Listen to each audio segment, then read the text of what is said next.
अगर तुमने काजी वाला काम किया होता, निकाह लोगों के पढ़ाए होते, आज कितने अमीर होते। लेकिन बस नजर लग गई, उसके बाद तुमने लिखा नहीं। जी। आर्टिस्ट बेचारा घर बैठा हुआ है, बाल भाई ऊपर से चीखते थे तो जब अल्लाह माफ करे कानों के पर्दे भी फट जाते थे। अब मेरा ना माइंड से खेल गया, मुझे पता नहीं चला उस वक्त। हाँ, उनको पता दूसरी भी इसी मूवी आएगी। हाँ, वो कहते हैं एक ही ठीक है। लेकिन वो सुनने के बावजूद भी नहीं उठी, तो मेरे पैर क्या छुएंगे लोग। बिल्कुल टूट गई थी और पैसे ले लेके शादियों में जा रही हैं हमारी एक्ट्रेसेस। कुछ अच्छा ही मैं कह रहा हूँ। काफी दिनों तक जो है ना, मुझे डिप्रेशन का शिकार कर दिया था। बड़ा मैं भी सब मेरे रोंगटे खड़े हो गए।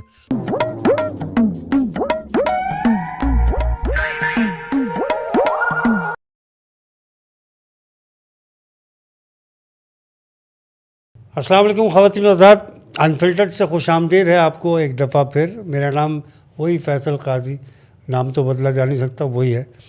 आप लोग सब्सक्राइब कर रहे हैं, लाइक भी कर रहे हैं और तकरीबन देख भी रहे हैं।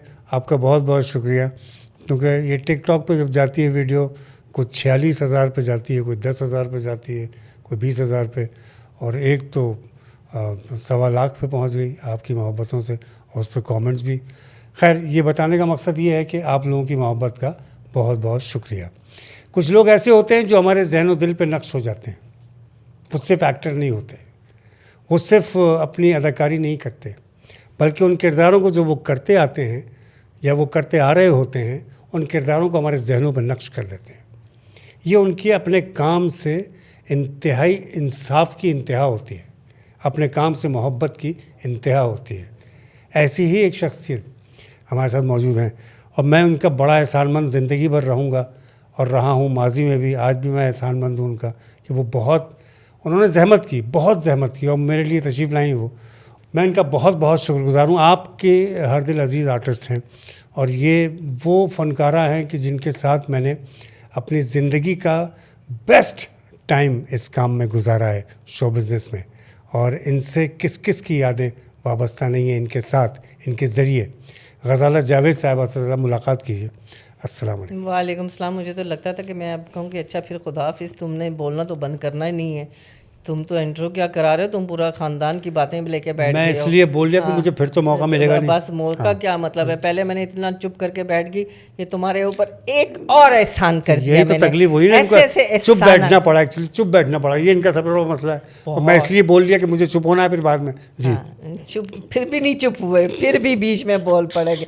काजी, वैसे फैसल काजी, अगर तुमने काजी वाला काम किया होता, निकाह लोगों के पढ़ाए होते, आज कितने अमीर होते तुम। मैं काफ़ी बददुआएं ले रहा होता। बददुआएं तो तुम ले रहे होते, लेकिन तुम अमीर बड़े होते। इसमें कोई शक नहीं है, लेकिन तुमसे डर एक और लगता था, तुम निकाह किसी और का पढ़ाने जाते, कहीं कहते मैं भी कैंडिडेट हूँ, अब मेरे पे गौर कर लीजिए। वो कहते बेटा अपना काम करो, चलो हमारे मुँह ना लगो, निकलो इधर से। बहुत अच्छी यादें वाबस्ता हैं आपके साथ, चाहे वो सैयद अमीर इमाम साहब हों, उनकी इकबाल लतीफ़ साहब, मोइन अख्तर साहब, अल्लाह इकबाल साहब को सलामत रखे, खांसी आगे, तनवीर जमाल साहब। और मुझे लिखने की आपने लत डाली, मतलब मैंने कभी लिखा नहीं स्क्रीन के लिए बहुत ज़्यादा, लेकिन जो पहली दफ़ा लिखा था वो इन्होंने ही उसको बनवाया था, वरना वो बन नहीं रहा था वो। और वो ये मुझे ले गई थी तनवीर जमाल मरहूम, अल्लाह उनसे राज़ी हो, उनके पास ले गई। उनके पता नहीं पैरों को क्या किया इन्होंने, वो मान गए। और ऐसा माने कि जादू नहीं करती भाई, क्यों तुम मुझे जादू। नहीं मतलब इन्होंने कहा भाई तनवीर ये करना है, तुम्हें ये करना है। कहने लगे भाई मैं इनको जानता नहीं, मैं ये स्क्रिप्ट नहीं पढ़ा। मैं कहने मैंने पढ़ लिया, छोड़ दो, और ख़ुद भी नहीं पढ़ा था। लेकिन जब वो बना है, बहरोज़ सब्ज़वारी साहब थे, शहजाद रज़ा साहब थे, जमशेद अंसारी साहब थे, ये थी राबिया नौरीन साहबा थी, राबिया नौरीन, बहुत सारे आर्टिस्ट थे उसमें। और सबसे बड़ी बात है कि उसको इतने लोगों ने रिजेक्ट किया था, बड़े बड़े डायरेक्टर्स ने रिजेक्ट किया था कि ये नहीं बन सकता, बेकार है, ये है, वो है। और जब वो बना तो वो इतना चला, उसका नाम था शर्मिंदा हो गया, मैं हुआ कुर्बान। और मैंने अनवर भाई से जब फीडबैक लिया उसके चलने के फ़ौरन बाद फ़ोन मिला दिया, कहने के बेटा माशाल्लाह बहुत अच्छा लिखा तुमने। बहुत अच्छा लिखा था, लेकिन बस नज़र लग गई, उसके बाद तुमने लिखा नहीं। नहीं मैंने लिखा, आपको बे से बची याद नहीं? नहीं वो बे से बची, मतलब वैसे नहीं लिखते। हाँ, ना, कंटिन्यू नहीं, इसको काम नहीं है ना हमारा। मैं यही तो आपसे बात करने बैठा हूँ कि जिसका जो आज काम नहीं है वो उस काम का माहिर बना हुआ है। तो बात वही है ना कि देखो ना, हम भी तो जो गलत होते हैं उन्हीं की पूजा करते हैं, जो गलत है। जो आप ये सोचें कि जितनी नेगेटिविटी होती है, जितनी कोई नेगेटिव काम कर रहा होता है, कोई गाना बेसुरा गा रहा होता है, कोई किसी को मजाक उड़ा रहा होता है, किसी की शख्सियत का मजाक उड़ा रहा अच्छा, होता है, या बेसुरा जो गा रहे हैं वो ज़्यादा महंगे हैं। वो महंगे भी हैं और वो फेमस हैं। जी, और जी। जब आप किसी भी मतलब इंटरव्यू दे रहे हैं या कुछ है, कोई उल्टी सीधी बात कर दी तो वो आपकी रील चलना शुरू हो जाती है, वो हिट हो मीम जाती बन है। जाती है। हाँ, लेकिन अगर आप कोई जायज़ बात कर रहे हैं, कोई सिखा रहे हैं, कोई अच्छा काम बता रहे हैं, तो वो किसी को याद भी नहीं होता ना कि हमने क्या कहा था। एक ज़माने में कंट्रोल ऐसे था ना, ऐसे करके स्विच हो जाता था, अब वो ऐसे हो रहा है। अच्छा, ज़माना भी इसी का है। नहीं नहीं, अब तो इधर देखिए, कंट्रोल ज़माना भी इसी का है। सिर्फ इसका है और हाँ। किसी चीज़ का नहीं रहा। और लेकिन हमें सोशल मीडिया को इतना कॉमन हो गया सोशल मीडिया कि अब आपको आर्टिस्टों की ज़रूरत नहीं है, हाय। क्योंकि आर्टिस्ट तो ये बेचारा, अफसोस की बात है जी। आर्टिस्ट बेचारा घर बैठा हुआ है और जो सोशल मीडिया है ना, वो इस वक्त राज कर रहा है, चाहे वो टीवी हो, चाहे वो कहीं भी हो। अब देखें ना, जिन लोगों ने ज़िंदगी भर मेहनत की, इतना मतलब पीटीवी के ज़माने में जो आर्टिस्ट थे, अल्लाह माफ़ करे कितनी मेहनत थी।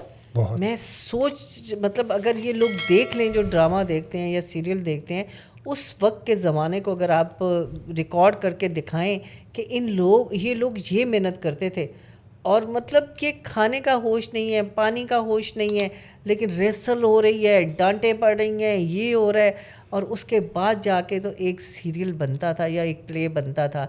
और आज क्या है, यूँ मुस्कुराए, मुंह पे पानी फेंका, अरे हिट है, कैसा पानी फेंका उसने अपने मुंह पे, कैसे उसने मुंह ऐसे करके मुंह करेगा तो वो हिट है, गाना गाया तो वो हिट है। सही है। तो आप ये देखें कि हमारे माशरे में, अल्लाह इस माशरे को अच्छा करे, हम भी उसी माशरे का एक हिस्सा हैं। जी हाँ। और हमें नहीं पता कि अल्लाह माफ़ करे, किसी को गलत नहीं कहना चाहिए, क्योंकि हमारे बच्चों का आगे जाके नहीं पता। अभी तक तो सुधरे हुए हैं, लेकिन अल्लाह मियाँ आगे से उनकी नस्लें भी अच्छी करे। आमीन। लेकिन बात ये है कि हमें जागना चाहिए, हमें जागना चाहिए, इसलिए कि अगर हम जागेंगे नहीं तो हमारे ऊपर शैतानों का कब्ज़ा हो जाएगा। कुछ लोग बहुत ज़रूरी काम से सो रहे हैं। हाँ, शैतानों का कब्ज़ा हो जाएगा ना। कि आप ये सोचें, अगर नेगेटिविटी क्या है, शैतान है, तो अगर शैतान इतना वो हो गया, आम हो गया, तो फिर अच्छाई तो बिल्कुल ही जो थोड़ी सी अभी नज़र आती है, अभी है, ऐसा नहीं मैं कहूँगी कि नहीं है, नहीं, है, बिल्कुल है। अभी भी है, लेकिन वो उस अच्छाई को ना ख़त्म नहीं होना चाहिए। अच्छा, ये एक अच्छाई ख़त्म हो गई है माशरे से, बल्कि हर जगह से जो रेकमेंड किया जाता था। मैं आप लोगों का मैं बहुत जूनियर हूँ, मैं तो बहुत जूनियर हूँ। जी जी मैंने भी रेकमेंड किए हैं लोग, अपने जूनियर्स को मैंने भी बहुत रेकमेंड किया। जी बिल्कुल। मैं नाम नहीं ले सकता, कभी भी नहीं ले सकता, लेकिन अब रेकमेंड नहीं करते। अब नाम आ भी जाता है वो काट देते हैं। नहीं, आपने ये देखें कि अगर कोई इंटरव्यू हो रहा हो ना, तो वो अगर कोई बड़ा आदमी पास से भी गुजर गया ना, तो वो उसका नाम लेगा। हमें भी तो ये ना, जो आम मतलब छोटे अभी जूनियर्स आर्टिस्ट हैं ये हैं, तो वो अगर आपकी दोस्ती जो है वो फैसल काजी से है, तो वो फैसल काजी का नाम नहीं लेंगे। अगर उनको कोई मिल गया ना इंटरव्यू लेने वाला, तो वो इस वक्त ना आसमान पे बैठ जाएंगे और वो ये नहीं सोचेंगे कि जिसने मुझे प्रमोट किया, जिसने मेरा साथ दिया, मैं उसका नाम लूँ। वो कोई उसके पास से गुजरा होगा ना, सही कर रहे हो, वो उसका नाम लेगा, उसका नाम है। तो ये एक जगह ये दुख की बात नहीं है, ये हर जगह दुख की बात है। हर शख्स को अपना आप को ठीक करना पड़ेगा, अपनी चीज़ों को ठीक करना पड़ेगा, लॉबी सिस्टम ख़त्म करना पड़ेगा। कि लॉबी सिस्टम एक ऐसा चल रहा है कि आप टीवी देख के बता देते हैं ये किसका ड्रामा है, और ये नहीं ये हम वालों का ड्रामा है, ये उसका ड्रामा है, ये उस डायरेक्टर का है, इसका ये डायरेक्टर होगा, इसके ये आर्टिस्ट हैं तो ये होगा। तो 3 साल से आप काम नहीं करें तो आप भी कोई अच्छी सी लॉबी देख के ज्वाइन कर लेना। लॉबी ज्वाइन करने की बात नहीं है, वहाँ पे कोई एप्लीकेशन देने वाली बात नहीं होती। आप थोड़ा सा एक काम करते हैं और बाकियों को रिफ्यूज़ करते हैं। वो जो मोइन अख्तर था, मोइन अख्तर ARY से कर रहा था वो वाला, ये जो अनवर मकसूद और वो कहते थे कि लूज टॉक कर रहे थे। तो मोइन ने मुझे कहा कि कहने लगे कि मुझे जियो वालों ने बड़े ऑफ़र दिए हैं। उन्होंने ये भी कहा कि अगर आप काम ना भी करें तो आपको इतने लाख महीने का, लेकिन आप प्रोग्राम हमारे साथ करें और आपको मंथली इतना पैसा मिलता रहेगा, काम हो या ना हो। तो मोइन ने वो काम नहीं किया। मोइन ने कहा कि मैं ARY के साथ लॉयल हूँ और मेरा काम चल रहा है, मुझे लालच नहीं करना और मुझे ये स्टेशन नहीं छोड़ना। उसने ARY वालों के लिए बहुत कुछ किया, उसने बहुत सारे काम छोड़े। मोइन कहाँ है? मोइन कहाँ है? चंद लोगों के दिलों में, बेशक। चंद लोगों में। कौन से चैनल पे मोइन अख्तर है? मोइन अख्तर और उमर शरीफ ने इतना काम किया ना कि कम से कम इनको और कुछ नहीं है तो उनको 6 महीने में, 3 महीने में, 1 महीने में एक सीरियल उनका चलाना चाहिए, क्योंकि आज का जो जवान है या आज का जो बच्चा है उनको पता चले कि क्या हमारे लोग थे यार, क्या काम था। फिर वो दूसरों के काम देख के वाह वाह ना करें, उनको पता चले कि पाकिस्तान में भी थे जिनको बुला दिया हमने। हमें बुलाना नहीं चाहिए, हमें चैनल्स को, उनके ड्रामे, उनके कामों को हमें ऑन ऑफ चलाते रहना चाहिए ताकि लोगों के दिलों में तो वो ज़िंदा हैं, लेकिन हमारे चैनल पे भी तो ज़िंदा रहे ना, ताकि जो छोटे छोटे बच्चे हैं उनको भी याद हो ये मोइन अख्तर है, ये उमर शरीफ है, पता हो उनको। बात ये है ना कि चैनल कैसे ज़िंदा रहेंगे? चैनल जिंदा रहेंगे क्योंकि चैनल्स को आवाम जिंदा रखती है। आप चला के तो देखें कैसे नहीं चैनल जिंदा रहेंगे। मैं वही बात आप ही की बात में मैं हाँ मिला रहा हूँ। मैंने तंज किया है कि चैनल कैसे ज़िंदा रहेंगे, क्योंकि चैनल में जो लोग लॉबी के वाले लोग हैं, जो जेनजीज के लोग हैं, वो उनको खुद नहीं पता मोइन साहब कौन थे तो उमर साहब कौन थे तो उन्होंने क्या किया, उनको खुद नहीं पता। चैनल वालों को पता है। हाँ, चैनल वालों के लिए उन्होंने कुर्बानियाँ दी। जी हाँ, चैनल की वजह से वो लोग हैं, उन लोगों की वजह से चैनल नहीं है। जी हाँ, और चैनल पब्लिक की वजह से होता है। जब पब्लिक को आप उनके, क्योंकि अभी भी मेरे जानने वाले हैं वो ऑस्ट्रेलिया में, अमेरिका में अक्सर कहते हैं कि हम उनकी केसेस जो है वो चला के गाड़ी में देख रहे होते हैं अपने बच्चों को। वहाँ के लोग अपने बच्चों को केसेस दिखा रहे हैं, ये उमर शरीफ है, ये मोइन अख्तर है, ये बुशरा अंसारी है। मतलब जो अमेरिका में कई लोग मेरे जानने वाले हैं जो मतलब बुशरा बाजी का उन्होंने वो बिजली का कैरेक्टर एक ख़ानदान ने अपने बच्चों को दिखाया कि देखो ये हैं। नहीं दिखा रहे हैं उनके फैन, क्योंकि बाहर बैठे हुए हैं ना, तो उनको अपने मुल्क की याद आती है, अपने मुल्क के लोगों की याद आती है, तो वो उनको बताते हैं कि जब वो किसी बाहर के मुल्क या हमारे पड़ोसी मुल्क की तारीफ़ कर रहे होते हैं फ़लाँ आर्टिस्ट की, फ़लाँ की, तो वो फिर उनको वो वीडियोज़ दिखाते हैं कि बेटा ये देख जिस मुल्क से हम हैं वहाँ के आर्टिस्ट ये हैं। क्योंकि कोई भी, तुम अच्छी तरह जानते हो कि मोइन के बगैर माधुरी, ये आमिर खान, ये लोग अपना प्रोग्राम नहीं करते थे। वो पहले पूछते थे कि होस्ट कौन है। मेरे सामने मैं मोइन के साथ बैठी होती थी तो फ़ोन आया, तो मैंने कहा मोइन किसका फ़ोन है? कह रहा है माधुरी का फ़ोन है, अमेरिका में जो है वो काम करना है और वो कह रही है कि अगर तुम होस्ट हो तो मैं करूँगी, इसको ओके करूँ, अगर तुम होस्ट नहीं हो तो मैं ओके नहीं करूँगी। तो मतलब कि आप जिन लोगों से मुतासिर होते हैं या जिन लोगों के फ़ैन हैं वो लोग उनके फ़ैन थे। मैं आपको इसका एक वाक़या सुनाऊँ, क्योंकि हम याद कर रहे हैं ना मोइन भाई को, याद आ गई आपको भी मुझको भी। मैं एक दिन मोइन भाई के यहाँ बैठा हुआ था, शाम का कोई 5 या 6 बजे का वक्त था, गुलशन अखबार में। तो वो एक कॉल आई तो मुझे कहने लगे 1 मिनट चुप रहना। वो स्पीकर पे उठाते थे कॉल ज़्यादातर। तो आगे से आवाज़ आई, मैं अमजद ख़ान बोल रहा हूँ, अमजद साहब। और उनके मेरे ख़्याल से साउथ अफ्रीका में शो था, कादिर ख़ान साहब थे उसमें, अमजद ख़ान मरहूम। और वो मतलब वो मेरे सामने सारी बात हुई, वो सारी बात मेरे साथ, आज यूट्यूब पे भी होगा, वो मेरे सामने मेरी सारी बात हुई।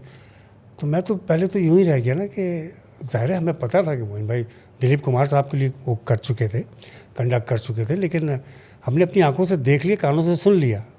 और पहली बार अमजद ख़ान की आवाज़ सुन रहा हूँ मैं और मोइन भाई बात कर रहे थे। तो बात यह है कि ये लोग तो खैर वो असासा थे कि अब तो सवाल ही पैदा नहीं होता, क्योंकि वो इन असासों को कंटिन्यू नहीं किया गया। माधुरी को मैंने सुना है, मैंने खुद उसकी आवाज़ सुनी कि नहीं मोइन अगर तुम प्रोग्राम कर रहे हो तो मैं जाऊंगी, वरना मैं नहीं जाऊंगी। तो मोइन का भी एक तरीक़ाकार था कि वो भी जो गलत चीज़ें होती थी, जो गलत बातें होती थी, वो साफ मना करता था कि ऐसा प्रोग्राम मैं नहीं करूँगा। हाँ, वो भी ये बहुत तरीके के प्रोग्राम करता था। खैर हमें तो बहुत कुछ पता है कि वो क्या क्या मना करता था, कि कुछ चीज़ें ऐसी होती हैं कि लोग माइंड भी कर जाते हैं। लेकिन हमारे आर्टिस्टों को ज़िंदा रखना हमारे चैनल्स का काम है और उनको ये काम करना चाहिए, इसमें कोई शक नहीं है। और बात चली है तो मैं आपसे ये बात भी करता चलूँ कि आना कैसे हुआ? वैसे इत्तेफाक था, हादसा था, शौक़ था, या किसी की कोई ज़ोर ज़बरदस्ती थी, क्या था? ना शौक़ था और ना ही कोई ज़रूरत थी। हादसा ये था कि क्या नाम लेते हैं, मुझे थोड़ा से घर भर के काम नहीं करती मैं ज़्यादातर, वो होता है। तो मुझे इकबाल लतीफ़ साहब जो है, उनकी मिसेस मेरी बहन बनी हुई है, सिद्रा इकबाल वगैरह, वो जी। बच्चे बड़े प्यारे बच्चे हैं, वो मेरे भी बच्चों की तरह ही हैं। बहुत तो पढ़े लिखे बच्चे हैं। हाँ, तो इकबाल भाई ने मुझे कहा कि तुम मोटी सारा दिन बेड तोड़ती हो, तुम ऐसा करो थोड़ा ड्रामे श्रामे कर लो। तो सिद्रा मेरे बहुत पीछे पड़ गई कि आंटी हाँ करें, अच्छा है, हम भी आएंगे, हम भी देखेंगे, आप करें। तो क्योंकि ये बच्चे मुझे बड़े प्यारे हैं, बिल्कुल मेरी अपनी बेटियों की तरह, तो मैंने कहा चलो ठीक है करते हैं। तो फिर मैंने एक रात एक कहानी में एक करेक्टर किया। तो जब मैंने किया तो मुझे इकबाल भाई कहने लगे, भाई उसकी तो आउटडोर थी, तो कहने लगे तुम तो बॉर्न आर्टिस्ट हो, तुम्हें इतना मतलब वन टेक काम, ये तो बड़ा बड़ा आर्टिस्ट नहीं कर सकता, तो तुम काम करो। बहरहाल मेरे मियाँ को भी बड़ा शौक़ था कि काम करें। मुझे ये था कि मियाँ ना शुरू हो जाए, चलो मैं ही कर लेती हूँ। तो फिर मैंने वो काम किया। फिर एक और इनका एक और सीरियल चलने लगा था इकबाल भाई का, वो मुझे भी नाम नहीं याद आ रहा। फिर उसमें उन्होंने, जब उसमें मैंने काम किया तो मैंने तौबा कर ली। मैंने कहा भाई ये तो बड़ा मुश्किल काम है, रिहर्सल करो इतने दिन, फिर उसके बाद जब सेट पे जाओ तो बड़ा मुश्किल। और इकबाल भाई ऊपर से चीखते थे, तो जब अल्लाह माफ़ करे कानों के पर्दे भी फट जाते थे। तो ख़ासा वो होता था कि पानी भूखे प्यासे पहले आपने काम करना है, 4 कैमरों के साथ कर रहे हैं, तो बड़ा मुश्किल काम था। तो मैंने कहा अब मैं कभी भी नहीं करूँगी। मैंने इकबाल भाई को भी कह दिया कि मैंने नहीं काम करना, मैं घर बैठ गई। तो मुझे एक दिन फ़ोन आया मोइन अख्तर साहब का, तो मुझे कहने लगे कि, मैंने फ़ोन उठाया, कहने लगे हेलो मैं मोइन अख्तर बोल रहा हूँ। तो मैंने कहा जी कौन मोइन अख्तर, किससे बात करनी है आपको? अच्छा। तो उन्होंने कहा जी मैं इस मुल्क का अदना सा आर्टिस्ट हूँ और मुझे गज़ाला जावेद से बात करनी है। तो मैंने चीखना है, मैं कहा सॉरी सर प्लीज़ माफ़ कर दें, माफ़ कर दें, मैं कभी सोच भी नहीं सकती कि आप मुझे कॉल कर सकते हैं। तो इसलिए मैंने कहा कौन मोइन अख्तर? तो वो कहने लगे नहीं नहीं कोई बात नहीं है, मैंने आपको फ़ोन इसलिए किया कि मैं एक माफ़ कीजिएगा जो है प्रोग्राम कर रहा हूँ, उसमें कुछ स्किट्स भी होंगे और कुछ हम इंटरव्यूज़ भी लेंगे आर्टिस्टों के, फिल्मों वालों के, सियासतदानों के, तो उसमें आप मेरे साथ होंगी। तो मैंने सुन के मैंने कहा नहीं सॉरी सर, मैं तो काम नहीं कर रही, मैंने तो काम छोड़ दिया, मैं नहीं करूँगी अब काम। तो उन्होंने कहा चलें छोड़ दीजिएगा, ये वाला काम करने के बाद छोड़ दीजिएगा, आप अभी हमारे साथ तो काम कर लें। तो खैर बड़ा उन्होंने इंसिस्ट किया टू द शॉर्टकट के, मैंने उनको आखिर में एंड में मना ही कर दिया। उन्होंने बहुत कहा लेकिन मैंने मियाँ से बात करूँगा, ये करूँगा, मैंने कहा नहीं मैं नहीं कर रही।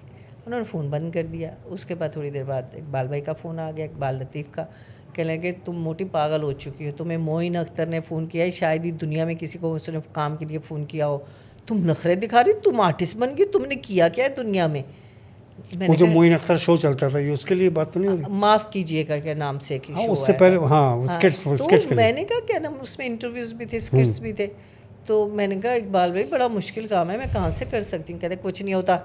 फिर उन्होंने मुझे प्यार से समझाया कि देख, कहते हमेशा मोटी थे, मोटी देख बात सुनो, यहाँ पे लॉबी सिस्टम है और लोग समझ जाएंगे तुम मेरी साली हो, तो मैं तुम्हें सिर्फ अपने ड्रामों तक महदूद रखूँगा और सबकी जगह। अभी भी मोइन को यही कहा है सबने कि वो इकबाल लतीफ़ नहीं काम करने देगा। तो मैं ऐसा कर ही नहीं सकता कि मेरा भाई कहे और वो काम ना हो। और तुम्हें अब मैं कह रहा हूँ कि सीधी तरह काम कर लेना, मोइन का फ़ोन आएगा तो ना नहीं करनी। मैं चुप कर गई। अबे कॉल आ गई। फिर कॉल आ गई। हाँ। और उन्होंने कहा कि जी आपने हमारे कहने पे तो नहीं किया, इकबाल लतीफ़ साहब के कहने पे कर लिया। चलें कोई बात नहीं, थैंक यू वेरी मच कि आप मान गई। तो मैंने कहा मेरी कुछ शराइत हैं अभी भी। कहने लगे आपकी शराइत है अभी भी? मैंने कहा जी, मैंने कहा मैं गेट पे मेरी गाड़ी को कोई नहीं रोकेगा, अगर रोकेगा मैं वापस आ जाऊँगी, मैं काम नहीं करूँगी। कहने लगे आपको सलूट करेंगे, आपको सलाम करेंगे, आप आइएगा, अगर आप कहें तो मैं आपको पिक कर लूँ। मैंने कहा नहीं मैं आ जाऊँगी, लेकिन मुझे गेट पे कोई ना रोके। कहते नहीं कोई नहीं रोकेगा। तो सिलसिला शुरू हुआ, जाके ताजदार आदल साहब के सामने भी मैंने रोज़ को मैंने नहीं काम करना, मैंने नहीं वो करना। अंगूठी वाला क्या वाक़या था हाँ वो? वही तो, काम नहीं कर रही थी ना। तो फिर उसके बाद ताजदार आदल साहब ने कहा कि ये तो बड़े नखरे उठा रही हैं बैठ के इनके, तो ऐसा क्या है लेकिन ऐसा सिर्फ ये नहीं कि मेरी कोई जान पहचान थी, ये सिर्फ अल्लाह की तरफ से, बेशक बेशक क्योंकि उस काम की रोटी से आगे मेरे बच्चों ने पलना था। Of course. लेकिन उस वक्त तो नहीं पता था, उस वक्त मेरा मियाँ, मेरा मर्चेंट नेवी में कैप्टन था, पैसों की ज़रूरत नहीं थी, कि माँ बाप जिंदा था, किसी चीज़ की परवाह नहीं थी। हर रोज़ लंदन जा रहे हैं, पेरिस जा रहे हैं, कभी सोचा भी नहीं था कि मेरी कमाई से मेरा घर चलेगा। तो इसलिए इन चीज़ों की परवाह नहीं थी। लेकिन उसके बाद जो है, जब सेट पे ताजदार आदिल साहब को थोड़ा सा वो हो गया कि जी यार 4 दिन हो गए हैं रिकॉर्डिंग नहीं हो रही और मोइन साहब जो हैं इसी के लगे हुए हैं कि इनसे काम कराना है। तो उन्होंने कहा मोइन अगर ये नहीं है तो कोई और आर्टिस्ट देखो और बस कर दो, अब काफ़ी हो गया। तो मोइन ने कहा चलो ठीक है, आज सेट पे चलते हैं। तो मैंने सेट पे जाके फिर कहती है स्टूडियो बी में, ऐसा नहीं हो सकता कल हो जाए। नहीं बीबी आज ही होगा। मैंने कहा अच्छा। तो मोइन को समझ आ गई कि काम कॉन्शियस हो रही हैं आप, घबरा रही हैं। हाँ, काम आज ही होना है। अब मेरा पूरा जिस्म अंदर से कांप रहा है, पसीने आ रहे हैं कि मोइन असल में मैं मतलब तौबा इस्तग़फ़ार, मैंने आज जब इतना काम करने के बाद भी आर्टिस्ट नखरों वाला तो मेरी ज़िंदगी में नखरा नहीं है, लेकिन मैं डर रही थी मोइन के साथ काम करने से कि इतना बड़ा आर्टिस्ट मैं कहाँ से बोल ज़ाहिर सी सकूँगी बात। उसके आगे। उसने फिर मेरे माइंड से खेला, कहने लगा देखो मैं स्टेज पे जा रहा था तो मेरे से काम नहीं हो रहा था, मैं 2 दफ़ा मना करके आ गया, डर के आ गया। मेरी अम्मी ने मुझे अंगूठी दी कि ये तुम पहनो, देखो तुम्हारा काम कैसे होता है। तो मैं अंगूठी पहन के गया और मैंने बड़ बड़ बड़ बड़ बड़ करके स्टेज पे ऐसा रंग जमाया कि लोगों के पूरी तालियां बज उठी और हाल जब गूंज गया। आज मैं तुम्हें ये अंगूठी देता हूँ, मेरी माँ की अंगूठी है, कि तुम पहनो और फिर देखो कैसे तुमसे काम होता है। अब मेरा ना माइंड से खेल गया, मुझे पता नहीं चला उस वक्त। हाँ। मैंने वो अंगूठी पहनी और धड़ाधड़ मैंने स्किट्स करने शुरू कर दिए, ज़ाहिर बल्कि है। 3 दिन के स्किट्स एक दिन में कर दिए, Psychologically, सारे कर हाँ। लिया। उसके बाद काफ़ी अरसे के बाद कहते ऐसा कुछ नहीं हुआ था पागल औरत, मैंने सिर्फ तुम्हें कॉन्फिडेंस देने के लिए कि तुम काम कर लो। सचमुच में ड्रामा सचमुच कौन नहीं जानता। मोइन भाई की दूसरी बीवी का किरदार किया और उससे वो ड्रामा कहाँ पहुँचा कि मैं आपको बताऊं, मैंने क्योंकि वो अल्फाज सुने हैं ना शिकागो में, मेन डिवॉन स्ट्रीट पे, उनके दोस्त के खाने पे गए रेस्टोरेंट पे, तो वो कहने लगे अरे अभी आपका ड्रामा बंद हुआ है मोइन भाई, अभी चल रहा था। तो कहने लगे अच्छा तो यहाँ पे आप लोग देख रहे हो, तो डीवीडी चलती थी सन 2000 में। कहने लगे वो आपको जो शादी के लिए आपको ब्लैकमेल करते हैं ना, वो मेरा बता रहे थे कि आपको ब्लैकमेल करता है। हम जब आपका एपिसोड चल रहा होता है तो मैं यहाँ पे क्लोज का बोर्ड लगा देता हूँ। रेस्टोरेंट वाला कह रहा है, रेस्टोरेंट में एक एक मिनट कीमती होता है कमाने के लिए। मैं एपिसोड पूरा देखता हूँ, ख़त्म हो जाता है, फिर हम क्लोज का बोर्ड हटा देते हैं, फिर लोग आते। ये आलम था।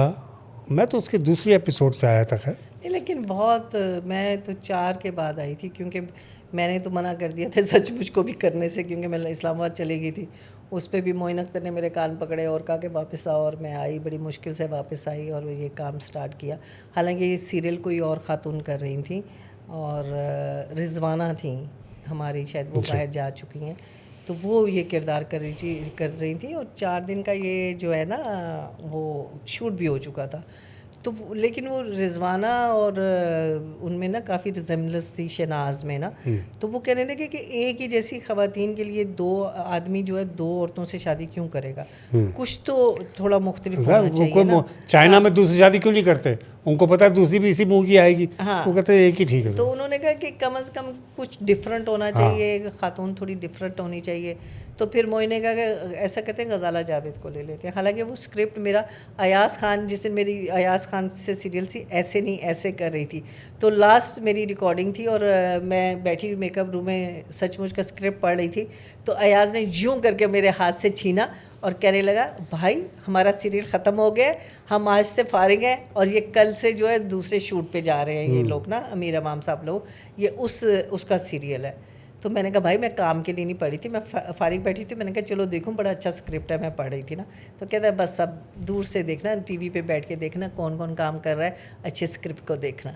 मैं कहा अच्छा चलो अल्लाह मियाँ कामयाब करे। मैंने वो स्क्रिप्ट रख दिया, उसने लेके उधर रख दिया, कहता नहीं तू नहीं पढ़ेगी, तू नहीं है इसमें, तू नहीं पढ़ेगी। और देखें अल्लाह की शान के, वो ही मैं चली गई, 4 दिन 5 दिन की शूट हो गई।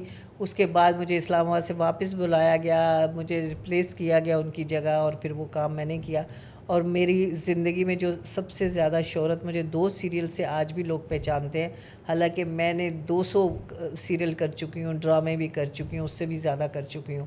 मैंने हुमायूं सईद के कोई मतलब कितने सीरियल कर चुकी हूँ, लेकिन जो पहचान बहुत ज़्यादा लोगों ने मुझे दी वो सचमुच से और कशिश से, जो काज़िम पाशा था, उसकी मुझे बहुत पहचान मिली। तो अल्लाह ने जब इज़्ज़त देनी होती है, जब अल्लाह को पता होता है कि इस औरत के साथ ये मसाइल होने वाले हैं, यार गैब का आलम और मुस्तकबिल का इल्म सिर्फ अल्लाह को पता होता है। आज आपके जूनियर्स लड़कियां आके पैर छू के काम शुरू करती हैं? इस पे एक वाकया बताऊंगी नहीं पहले कि ये हाँ या नहीं, ना। मैं उस बात को वो कंफर्म कर रही हूँ अच्छा। कि बदर खलील बैठी हुई थी, मैं बैठी हुई थी, तो एक यंग आर्टिस्ट हीरोइन थी, वो आई, तो वो मुझे पहले से जानती थी, तो और भी लोग बैठे हुए थे, बहुत बड़े बड़े लोग बैठे हुए थे। जी। तो वो आई तो सीधा मेरे पास आके ना तो कहती है अस्सलाम वालेकुम। तो बदर अली ने कहा कि क्या नाम लेते हैं बेटा, जिन माँ बाप ने तमीज़ सिखाई होती है ना, जब महफिल में आते हैं ना तो अस्सलाम वालेकुम करते हैं, किसी एक के लिए नहीं, आके तो उसके गले लग जाते हैं और उसको सलाम करते हैं। तो उसके बाद उसने शर्मिंदा होने की बजाय सॉरी बोलने के बाद वो क्या नाम लेते हैं बैठ गई मेरे साथ आके। उसके बाद मुझे अभी याद नहीं आ रहा कि वो कौन सी आर्टिस्ट थी, अच्छी खासी बड़ी उम्र की आर्टिस्ट थी, बहुत बड़ा सीरियल था वो, हम पे ही चला था। तो वो क्या नाम लेते हैं जब आई ना तो वो बच्ची बैठी हुई थी, तो उठी नहीं, खड़ी नहीं हुई। ओह। और फिर बदरा आपा ने कहा, बद्दो आपा ने, कहते हैं हमारे ज़माने में, तो मैं खड़ी हो गई ना, तो कहते हैं हमारे ज़माने में तो ये होता था बेटा, जो सबसे छोटा होता था ना वो फ़ौरन जगह दे देता था कि हमारे बुज़ुर्ग आ गए हैं, सीनियर आ गए। आजकल के लोगों को तमीज़ नहीं, लेकिन वो सुनने के बावजूद भी नहीं उठी, तो मेरे पैर क्या छुएंगे लोग। सही बात है, सही बात है। क्योंकि देखिए मोइन भाई जैसे इंसान के सामने या अमीर इमाम साहब के सामने, इवन अतहर भाई की मैं बात करूँ, उनका लिखा हुआ उन्होंने ही कास्ट कर लिया, फिर भी काम नहीं होता था उनके सामने। एक दफ़ा तो मैंने कह दिया, मैं कहा अतहर भाई अगर आप बाहर चले जाएँ तो। उस पे जो मुझे सुननी पड़ी मंजूर कुरैशी साहब की। कभी ऐसा हुआ कि किसी सीनियर एक्टर को सामने देख के आपने कोई मोइन के साथ हुआ था बस मेरा, और इसके किसी एक्टर अलावा के साथ? मोइन के अलावा मेरा कभी किसी के साथ नहीं हुआ, क्योंकि मैं इतने बड़े नाम की ना, क्योंकि मेरा एक प्ले करने के बाद ही मोइन ने ऑफ़र किया, तो मैं कभी इतने बड़े इंसान के साथ काम करने का क्योंकि कभी आमिर सोच नहीं इमाम साहब सकती भी थी। बड़े सख्त इंसान हाँ, थे। लेकिन उसके बाद से मुझे कभी भी नहीं हुआ, क्योंकि उमर शरीफ शो होता था जो, तो उमर शरीफ शो में सबसे ज़्यादा आने वाली मैं हूँ। मुझे सब दोस्तों, जब उसने अपने दोस्तों को इनवाइट किया तब उसने मुझे इनवाइट किया, जब उसने और चीज़ों में, हर चीज़ में मैं भी आपके मतलब, साथ गया था। हाँ, आपके सचमुच के हवाले से बुलाया तो आप मेरे साथ, लेकिन मैंने बहुत ज़्यादा उमर शरीफ शो किया, बहुत सारे उमर शरीफ के शो किए, लेकिन मैं कभी स्टेज किया, मुझे ज़बरदस्ती स्टेज पे लेके गया, मैंने ईद का शो किया, मैंने कहा मैं स्टेज नहीं कर सकती उमर, खुदा के लिए। कहता है एक दफ़ा तो तुमसे स्टेज, लोग मरते हैं उमर शरीफ के साथ काम करने के लिए, तुम उमर शरीफ को मना करती हो। मैंने कहा मैंने स्टेज किया नहीं है, मुझे वो। कहता है कसम से इतना मज़ा आएगा ना, जब उसी वक्त तुम्हें अप्रिसिएशन मिलेगी, तालियां बजेंगी ना, तो तुम बहुत खुश होगी। खैर बड़ी मुश्किल से मैंने कहा कि स्टेज पे करना तो मुश्किल है, चलो उमर तो उमर ही है। तो मैंने फिर स्टेज के 2 स्टेज शो किए मैंने। एक अच्छा। तो ईद का किया उमर के साथ, एक और किया वो भी शायद ईद का था। तो कभी डर नहीं लगा, कभी मतलब स्क्रिप्ट हो ना हो, कुछ भी ना मिले, बोल लेती हूँ। आप काम वाले लोग हैं ना एक्चुअली। अच्छा, ज़िंदगी में क्योंकि आर्टिस्टों की ज़िंदगी जो है ना वो लोगों के लिए थोड़ी तरबियत या तरगीब भी होती है, कुछ ऐसे वाक़यात, तो मैं सिर्फ उस तरगीब के लिए पूछ रहा हूँ और कोई वजह नहीं है। आपकी ज़िंदगी में कुछ ऐसे लम्हात भी आए और ऐसे हालात भी आए कि जब आप बिल्कुल टूट गई थी और गम गम भी था आपको, ऑफ कोर्स आपके दिल पे गम था, फिर भी आपने हिम्मत नहीं हारी? कौन सा ऐसा वक्त था जब आपने अपने आप को कहा हो कि नहीं अगर अभी, हाँ, हिम्मत नहीं हारनी, अभी अभी पर उठने का अभी तो वक्त है? कौन सा ऐसा वक्त था? मेरी ज़िंदगी में 3 दफ़ा ऐसे वक्त आए कि जो मुझे बिल्कुल तोड़ के चले गए और मैंने फिर हिम्मत करके उठी। एक तो मेरा सचमुच जब शुरू था तो मेरे फादर की लंदन में मतलब बीमार हुए, मैं गई, तो उसमें अमीर इमाम साहब को अल्लाह जवारे रहमत में जगह दे, और आमीन। मोइन को, कि उन्होंने मेरे साथ बड़ा कोऑपरेट किया, चलते सीरीज़ में मुझे परमिशन दी कि मैं चली जाऊँ। तो मैं लंदन चली गई, फिर अब्बू की मेरी डेथ हो गई लंदन में। तो काफ़ी दिन गुजर गए तो मुझे फिर मोइन का फ़ोन आया कि देखो अमीर इमाम साहब तुम्हारी बहुत इज़्ज़त करते हैं और बहुत प्यार करते हैं, उनकी हिम्मत नहीं पड़ रही कि वो तुम्हें कहेंगे तुम वापस आ जाओ, चलता हुआ सीरियल है, इसमें तुझसे ना तुम्हें निकाल सकते हैं, इतना फेमस हो गया ये, और ना ही और ज़्यादा हमारे में गुंजाइश है कि तुम्हारे बगैर करें, तो तुम आ जाओ। मैं आ गई। ज़ाहिर है उस वक्त मेरे अब्बू की डेथ हुई थी, मैं बहुत ज़्यादा अपसेट थी, बहुत ही ज़्यादा अपसेट थी। तो जब मैं वापस आई हूँ तो तुम यकीन करो कि मैं इतना रो रही थी कि कंबाइन की चीखें मार मार के पूरा कंबाइन इकट्ठा हुआ था, तसल्लियाँ दे रहे थे। फिर मुझे पता था कि ना मोइन मुझे कहेगा ना मुझे अमीर इमाम साहब कहेंगे। फिर मुझे रो रो के फिर मुझे थोड़ा देर बाद खुद ही एहसास हुआ कि यार काम करना है, मैं रो रही हूँ ना, तो बहुत सारे रोतों को मैंने हंसाना भी है। तो मैंने उठना मेरे लिए मुश्किल था, बहुत मुश्किल था। तो मैं फिर खुद ही कहा मीरा इमाम साहब को कि कहते हैं चलें फिर अब आप मेकअप कर लें। मैंने कहा मैं मेकअप कर लेती हूँ तो आप सेट पे मैं आती हूँ। कहते हैं कर सकेंगी?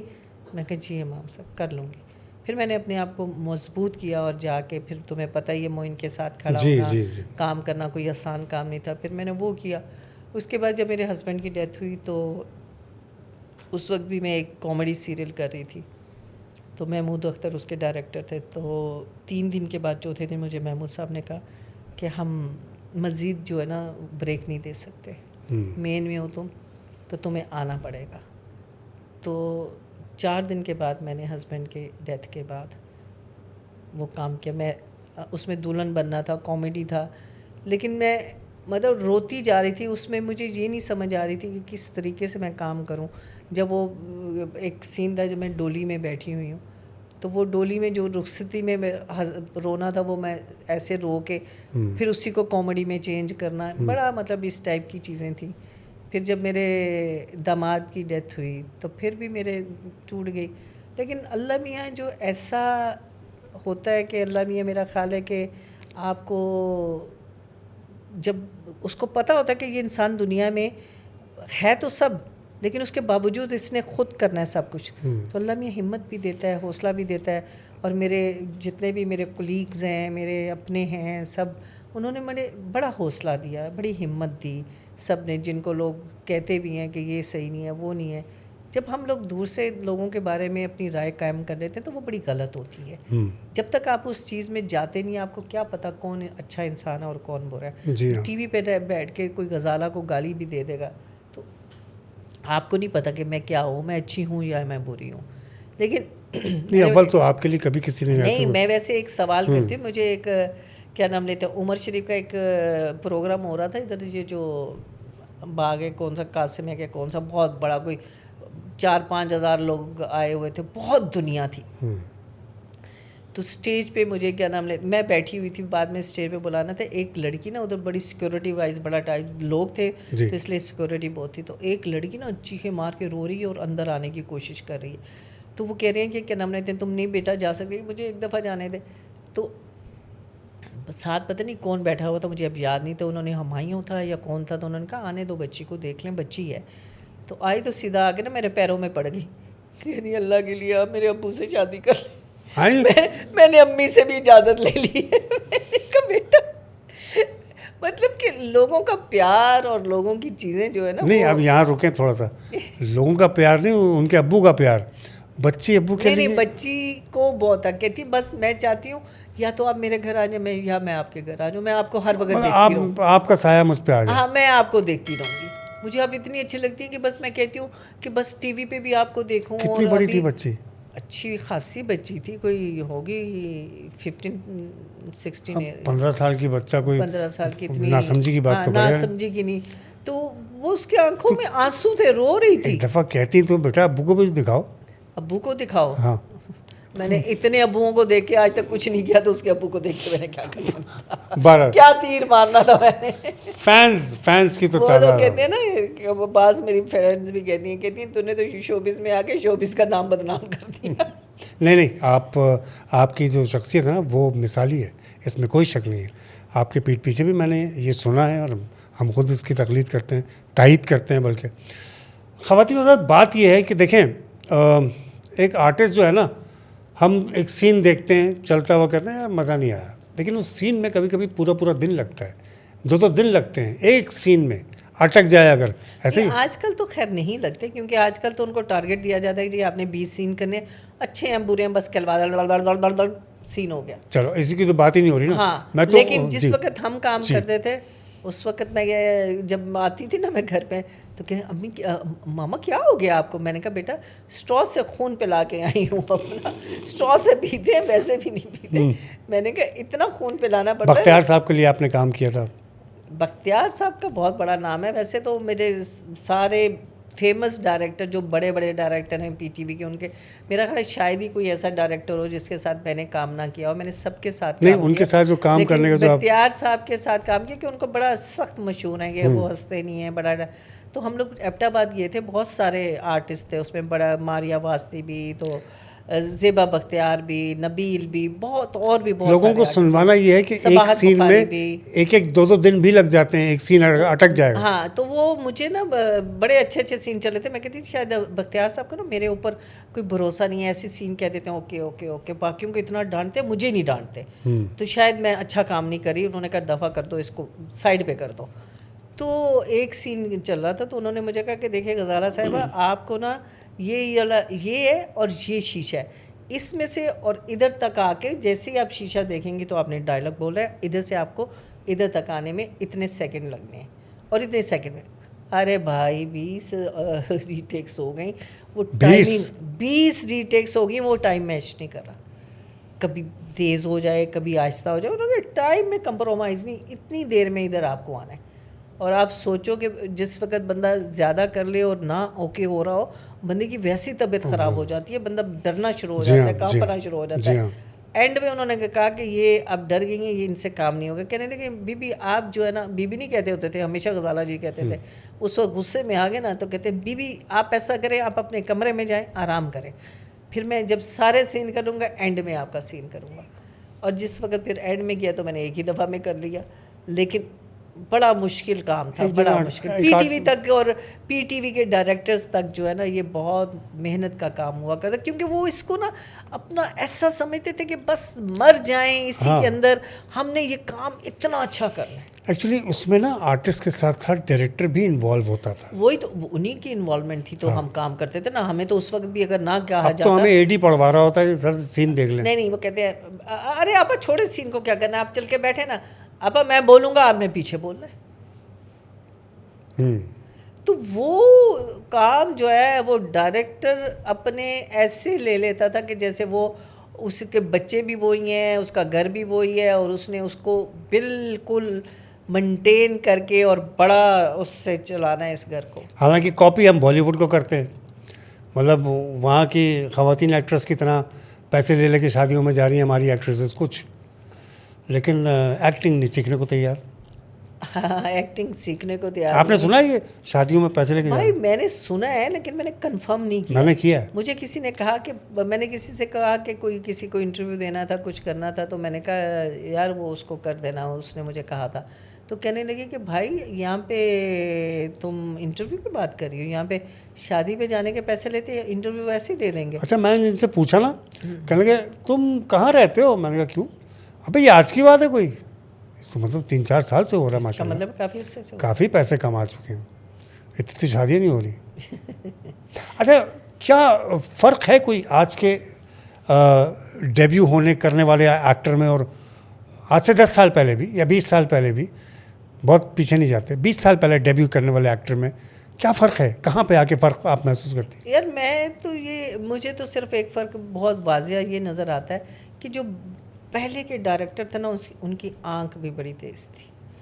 जब वो बात करते थे या एक दफ़ा किसी को कह देना कि ये पढ़ लो, तो डिसाइड कर चुके होते थे कि ये आर्टिस्ट बन सकता है या नहीं बन सकता।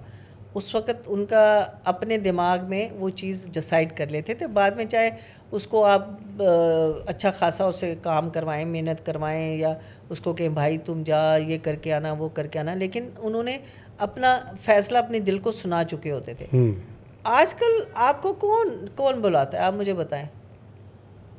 कोई रिहर्सल नहीं, कोई कुछ नहीं, ड्रामे आपके अच्छे, मैं किसी को बुरा नहीं कहती, काम बड़ा फास्ट हो रहा है, बुरे की बात ही नहीं है। अभी तो आपको हम लोग 4-4 सीन किए हैं, हम लोग 4 सीन करते थे, 3 सीन भी किए हैं, 4 सीन भी कर रहे हैं, लेकिन वो इतने परफेक्ट होते थे कि आप नेचुरल, आप उसके हसीना मोइन के, बजिया के, उनके ड्रामे पूरा मैंने लाइटें, मतलब पूरी रोड सुनसान क्यों होती थी? कुछ ना तो कुछ था ना, ज़ाहिर है। अच्छा ड्रामा कह देना और बात है, लेकिन सारे अपनी कमाइयाँ, अपने शॉपिंग सेंटर बंद करके, दुकानें बंद करके जाना कोई आसान काम नहीं होता।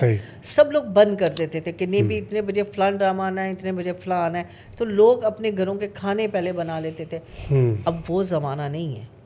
ज़ाहिर है आप रिपीट में देख लेते हैं या जो भी है। अब तो ट्रैफिक ही इतना हो गया, सुनसान कैसे होगा। एक्चुअली भी आप मतलब इतने उस शौक से नहीं देखते, देख लेते हैं जो फारिग हैं, कोई काम नहीं है। आप कितने मर्द काम करने वाले हैं जो वो ड्रामा देखेंगे, या जितनी कितनी ख़वातीन हैं जो कि काम भी करती हैं और वो ड्रामे भी वो आके देखती हैं। लेकिन उस वक्त देखते थे लोग, क्योंकि ड्रामा ही ऐसा होता था कि एक किस देख लें तो दूसरी से पागल हो जाते थे कि वो देखनी है, ज़रूर देखनी हाँ है। लेकिन अब तो वही ना, तो फ़र्क है। पहले के डायरेक्टर, एक्चुअली डायरेक्टर होता था, director head of the family. देखिए अभी भी पढ़े लिखे डायरेक्टर हैं, ऐसी बात नहीं है कि हैं, पढ़े लिखे नहीं है। हम उनकी बात कर रहे हैं, हम उनकी बात कर रहे हैं कि जो सिर्फ एक तो कुछ लोग ना अपना, बहुत सारे देखो मेरे पास भी बड़े लोग आते हैं, मैं उनका नाम नहीं ले सकती, बहुत बड़े बड़े लोग हैं, लेकिन कहते हैं अच्छा आप ऐसा करें, हम पैसा देते हैं, आप ड्रामा बनाएं। लेकिन उनकी जो मकसद कुछ और होता है, तो वो मकसद जब मैं पूरा नहीं कर सकती तो मैं ड्रामा बनाने के लिए हाँ भी नहीं करती। हालांकि लाखों करोड़ों रुपए मुझे भी मिल रहे होते हैं, लेकिन मैं नहीं भी, जो काम मैंने पहले नहीं किया मैं वो अब भी नहीं कर सकती। तो आजकल जो उस टाइप के डायरेक्टर बन गए हैं जिनको कुछ नहीं आता, जब पढ़े लिखे नहीं हैं, कुछ नहीं है कि मतलब इसमें कोई फील्ड में उनका कोई ख़ास, देखिए एक्सपीरियंस, अनपढ़ आदमी भी है ना जिसने पढ़ाई नहीं की हुई, वो भी काम करते करते काम सीख जाता है। जी हाँ। कि इतना काम उसने पहले असिस्टेंट करता है, ये स्पॉट बॉय होता है, फिर असिस्टेंट बनता है, फिर कैमरे को देखता है, तो उसको भी कोई ना कोई नॉलेज हो जाती है। लेकिन अगर सिर्फ पैसे के बलबूते पे जो लोग आते हैं उसको क्या नॉलेज होगी ड्रामे की, कोई नॉलेज क्या नहीं सीरियल का नॉलेज होगी। तो वो तो ज़ाहिर है फिर लपेटते हैं ना कि बस उनका जो शौक़ है कि सब लोग इकट्ठे हुए हों, अच्छी अच्छी हीरोइंस हों, हम भी ज़रा फेमस हो जाएं, हमारा भी नाम आए, हमारे भी लोग पीछे चलें, तो उस काम के लिए आते हैं, वो काम उनका पूरा हो जाता है। अच्छा, ज़िंदगी में आपने, मैंने तो ये देखा, आपने हमेशा 4 या 2 लोगों के बीच में बैठ के, एक तो आप बैठते भी बीच में ही हैं, 2 लोगों के बीच में बैठ के आपने कभी ना कुछ करवाया ज़रूर है। 2 लोगों में बैठ के मैंने दोस्तियाँ करवाई हैं। हाँ मैं वही कह रहा हूँ। तलाक़ें ख़त्म करवाई हैं और बहुत सारे लोगों की जो है रिश्ते भी करवाए हैं। रिश्ते भी कराए हैं, बहुत सारे रिश्ते कराए हैं, मैं नाम नहीं लूँगा। हाँ। बहुत सारे लोग खुश भी हैं, रिश्ते भी कराए हैं। और ये है कि ट्रस्ट करते हैं सब लोग। जी हाँ। कि मतलब ऐसा ट्रस्ट है कि आप ना इंसानियत और शख्सियत का मुकम्मल पैकेज है।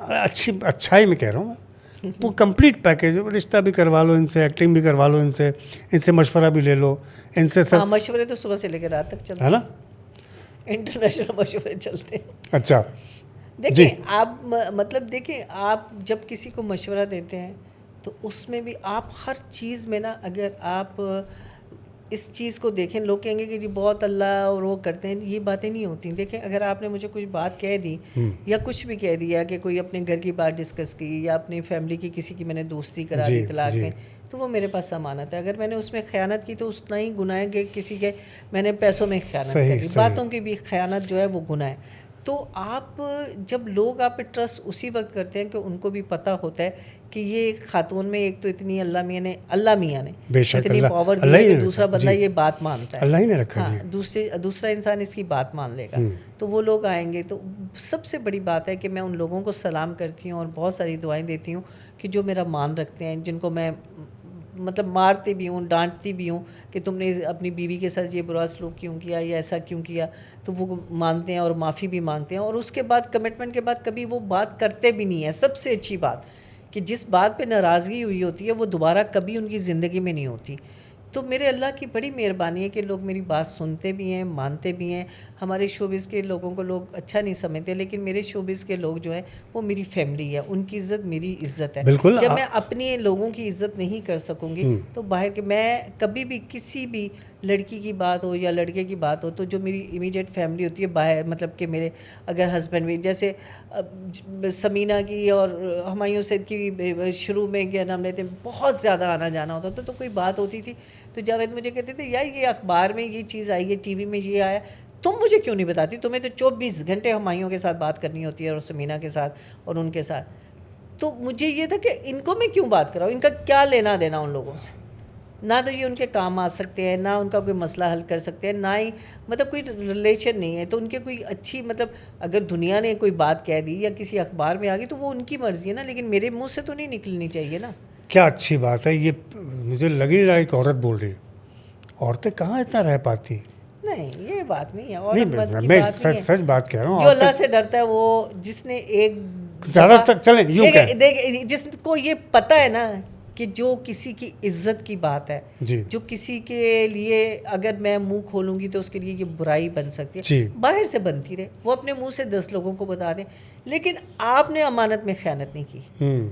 फैसल, तुम मुझे बात बताओगे, तुम खुद दुनिया, तुम्हारी भी 10,000 बातें मेरे पास हो, तो कभी ज़िंदगी में तुमने सुना कि गज़ाला ने ये बात डिस्कस की है, ये है। मोइन दुनिया की हर बात मुझसे करता था, कभी मैंने आज तक कभी किसी से कहा हो कि मोइन ने ये कहा वो कहा, क्योंकि ये अमानत होती है। आप इन सिर्फ मैं तुम्हें बताऊंगी उससे फ़र्क क्या पड़ेगा, उसके लिए लोग उल्टी बातें कर देंगे, ये तुम्हारे लिए कर देंगे, लेकिन तो नुकसान जो है वो मेरा है कि मेरे से अल्लाह नाराज़। आजकल चस्के इसी में लिए जाते हैं, इंजॉयमेंट ही लोगों का यही है, बैठ के गुफ्तगू ही यही होती रहती है। नहीं तो वो कहती है ना, आओ ना चले गिबत प्रोग्राम करते हैं, मेरी शोबिस की फ्रेंड्स हैं जो, अच्छा, खुशाला आना यार, बड़ा मजा आएगा, गिबत प्रोग्राम करते हैं। मैंने आपस में तो कर लेना चाहिए, तो आपस कर ले, तो मुझे करना, सुनाना मैं सिर्फ सुनूंगी, मैं कुछ बोलूंगी नहीं।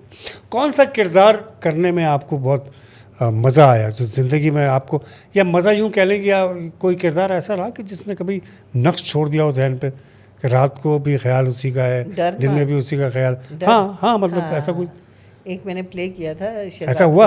हाँ बिल्कुल। अच्छा।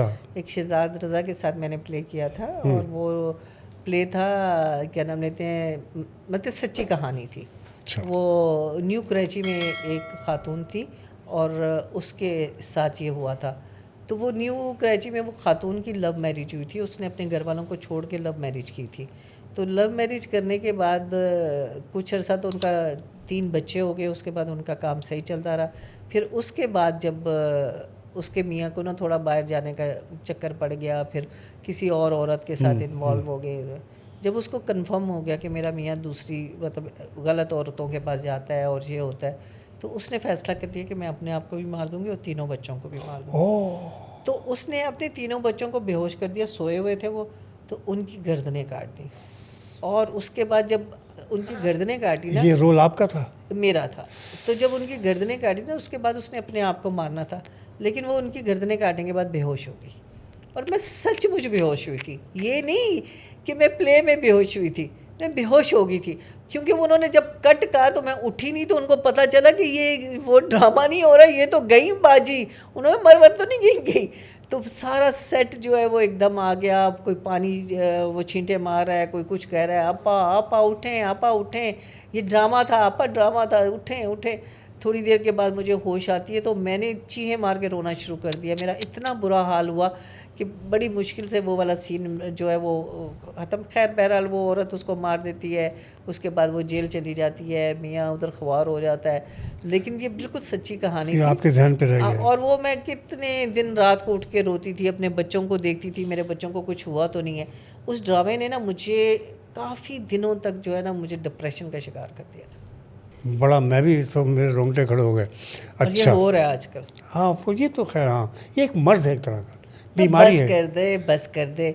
कौन सा मर्ज है कि जिसे इश्क में अपनी बीवियों को छोड़ते हैं? कोई ज़हनी मर्ज नहीं होता। उनको क्यों नहीं मारते? अपने आप को क्यों नहीं मारते? मजलूम बीवी को, बच्चों को क्यों मार देते हैं? हाँ। ये कोई मर्ज नहीं है। लड़कियां, औरतें जो है मर्दों के साथ भाग रही हैं, तो ये कौन सा मर्ज है जो मर्दों के साथ भाग गई हैं और अपने बच्चों को मार दिया? यार खुदा का खौफ करो।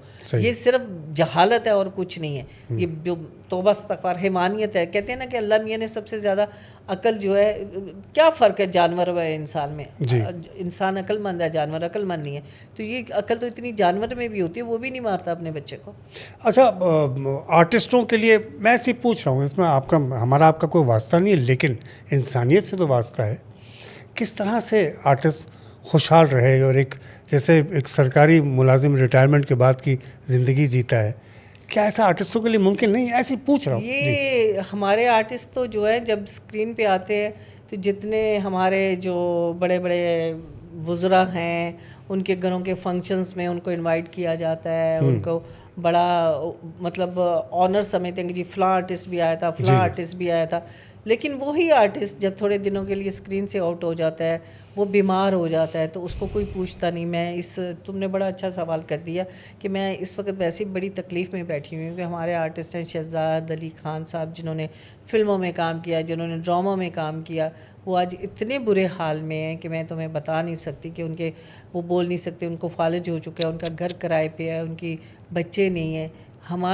मैं इस तवज्जो से, तुम्हारे इस प्लेटफॉर्म के तवज्जो से ये सबसे अपील कर रही हूँ, ख़ास तौर पे हुकूमत से, कि खुदा के लिए कि जब हम किसी भी ऐसे प्रोग्राम में जाते हैं जहाँ बड़े बड़े वुज़रा होते हैं, मैं ऐसे प्रोग्राम में बहुत गई हूँ, अभी कम कर दिया, लेकिन जहाँ पे वज़ीर आला भी मौजूद होते हैं, सब लोग मौजूद होते हैं, जब वहाँ पे जाके मुझे अगर स्टेज पे बुलाया जाता है और मैं कहती हूँ कि हमारे आर्टिस्टों का, तो वहाँ पे हमारे जो उस वक़्त के मौजूद मीडिया के मिनिस्टर्स होते हैं, वो कहते हैं कि हमारे लिए तो आर्टिस्टों का इतना बजट है, इतना अभी भी है, तो प्लीज़ खुदा के लिए वो बजट कहाँ है?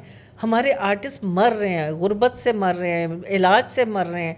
आप शहजाद अली ख़ान को ले लें, आप शमीम नाहिदी हैं, वो सोना चांदी में आती थी, तो बहरहाल उनकी रिक्वेस्ट है, खुदा के लिए जागें। हमारे लोग जो सारी ज़िंदगी मेहनत करते हैं, हर मुल्क के आर्टिस्टों के लिए इतना, वो तो ज़िंदगी में उनको इतना दे देते हैं कि उनको ज़रूरत नहीं पड़ती, क्योंकि इतना वो नाम दे देते हैं, इतना वो दे देते हैं, उनका इतना मुआवजा है, इतना उनका वो है। तो हमारे तो बिल्कुल थोड़े से मुआवजे में काम भी करते हैं, और आर्टिस्ट होता है, छोटा बड़ा कुछ नहीं होता, लेकिन उसका ख्याल करना हमारी हुकूमत का फ़र्ज़ है और हमारी हुकूमत को करना चाहिए। और मेरी ये रिक्वेस्ट है कि खुदा के लिए ये 2-4 जो आर्टिस्ट इस वक्त बहुत मजबूर हैं, बहुत ज़्यादा बुरे हाल में हैं, उनके लिए ख्याल किया जाए और उनका वजीफ़ा मुकर्रर किया जाए मंथली, क्योंकि एक दफ़ा आप अगर 1 लाख भी दे देंगे तो कितने दिन चलेंगे भाई? आप उनके चाहे 20,000 रुपये दें, 30,000 रुपये दें, उनको महीने के दें, ताकि वो अपना रेंट दे सकें, अपनी दवाइयों का अपना ख्याल कर सकें। तो ये कहने का भी क्या फ़ायदा कि हम आपके साथ खड़े हैं, आपका दुख हमारा दुख है? नहीं, बात सुनो, ये तो दुनिया, ये तसल्ली के और भी जुमले हैं। नहीं, तसल्ली भी नहीं है जी, हम आपके साथ के बराबर के शरीक। अरे भाई, बराबर क्या, आप तो कतरा भी शरीक नहीं होता, मैं भी नहीं होती किसी के। मैं ये नहीं कह रही, मैं अगर किसी को मैं बराबर की शरीक हूँ तो मैं घर बैठ के एक वीडियो पोस्ट कर दूंगी कि बराबर की शरीक, उसमें बराबरी का क्या हाल है?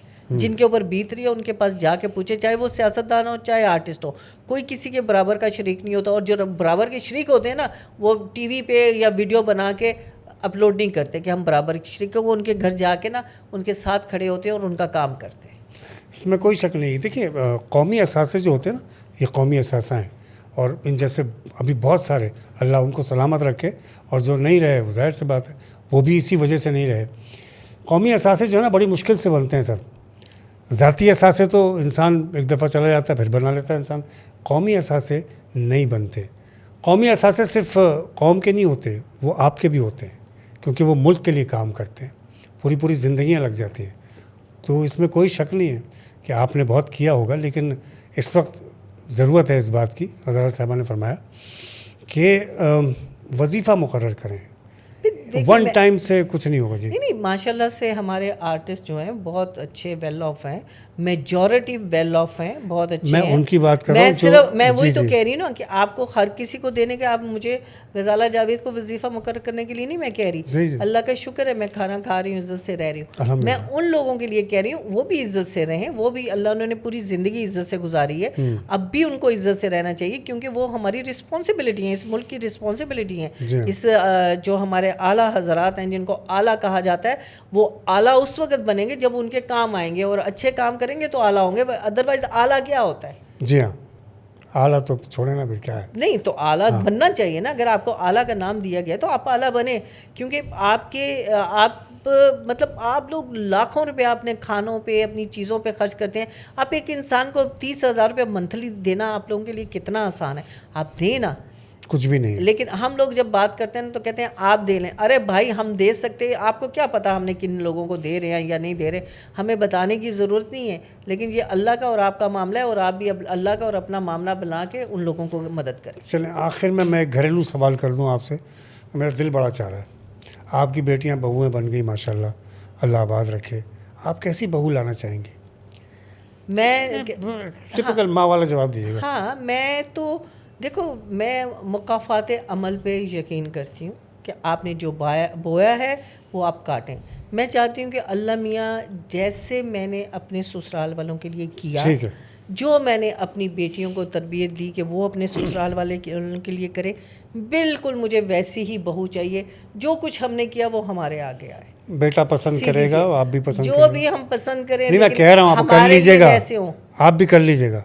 मेरा बेटा जो भी पसंद करेगा, मुझे कोई मसला नहीं है। लेकिन अल्लाह का शुक्र है कि मेरे रब ने मुझे मेरे दामादों की सूरत में इनाम दिया कि अल्लाह ने मुझे इतने अच्छे दामाद दिए कि मैं जितना शुक्र अदा करूं कम है।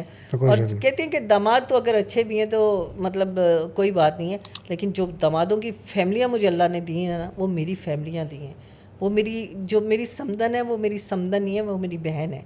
एक तो अल्लाह को चली गई, वो भी मेरी बहन थी, लेकिन मुझे इतने प्यारे हैं। मेरी बेटियों की नंदे मुझे इतनी प्यारी हैं कि मुझे कभी भी नहीं लगता कि ये मेरी बेटियां नहीं हैं। और उन्होंने भी कभी भी मुझसे प्यार में या इज़्ज़त में कभी कमी नहीं की। मेरी जो छोटी बेटी की नंद है, कनाडा में होती है, सकीना, उसके 2 बच्चे हैं। आप यकीन करें, वो साल में 3 दफ़ा सिर्फ अपनी नानी को मिलने आते हैं। नानी मैं हूँ, तो वो आते भी हैं और मेरे पास रहते हैं कि हम जा रहे हैं। ये प्यार के, आप सोचेंगे वहाँ के बच्चे, अपनी औलाद जाके एक दफ़ा नहीं आती, 5-5 साल के बाद लोग आते हैं।